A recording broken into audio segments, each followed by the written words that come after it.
Saikyou Onmyouji episode 5. And surprisingly enough, in this episode, we got introduced to a new character. I actually didn't expect that to happen, to be honest. I thought there were only going to be three characters and just that. But no, I mean a new character in this episode. And one of the reasons I don't know if a new character is going to be introduced or not is because I skipped the openings. I've been doing this for a while now. I don't watch the openings for obvious reasons, and that is because in past animes I've been watching the openings, or from time to time I watch the opening and got spoiled. So yeah, because that happened a lot in the past. From some time now, I've been skipping the intros or the opening. So I mean, yeah, that is why if any character is shown in the opening or battle or something like that, I will not know it because yeah, I skip it. And that is actually even better because when the time comes, I'm actually really surprised if something happens or not compared to already knowing what is going to happen. So yeah, that is actually a good thing. And in this episode, not only we got introduced to her, but also to Kyle, this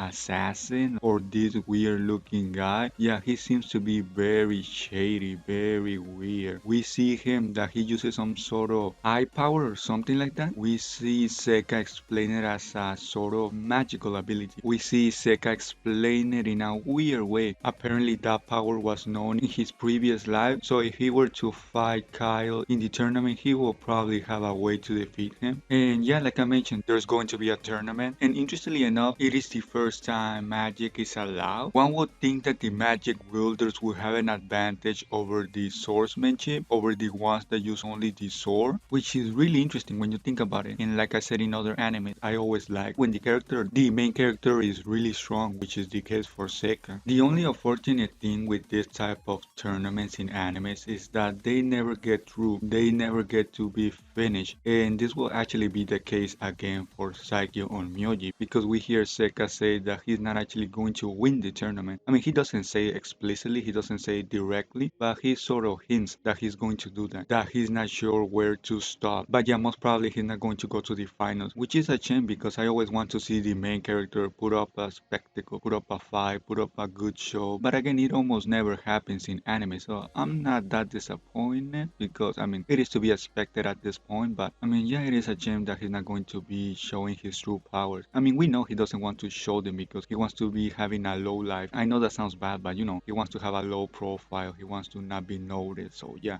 of course he's going to do that. I at the very least want to see him fight Mabel, the new introduced character, because for starters, she is strong. So yeah, that ought to be a good fight if it happens. And second of all, because I want to see her reaction. I want to see her reaction to potentially losing to Seika or to her knowing that Seika wasn't actually going all out. So yeah, that ought to be really good if it happens. I don't think he will get to fight Kyle because if he were to fight him, it will be later on in the tournament. And I don't know if he wants to advance that much in the tournament. I don't see him fighting Kyle anytime soon. Maybe it will happen, but I doubt it to be honest. And talking about Seika and trying to hide his powers, we actually see the first hints in this episode of Amu being a little bit suspect of Seika because she mentions in this episode that he's always putting a fake smile, sort of indicating that she knows that there is something more going on with Seika than he shows. So yeah, she can potentially now be, coming to the conclusion that Seika is actually really strong, which will be really cool to see her reaction when that happens. But like I was saying, Mabel is actually really strong because we see her defeat Amu in this episode. I mean, I guess you can say she's sort of cheated because she did use dark magic to fortify her sword or something like that. So, I mean, there's that, but I mean, she is really strong. Nobody can deny that. So, yeah, I mean, she did beat Amu in this episode, and Amu was actually really angry by that. She didn't take the loss really well. But yeah, that will be everything for me. Sorry for the super short review, but it is literally impossible to record at this time. There is so much noise, so much things happening. So yeah, I wish I could speak more about the episode, but I think I mentioned the most important part. So yeah, I hope you enjoyed my review, and I guess I'll see you all in the next episode review.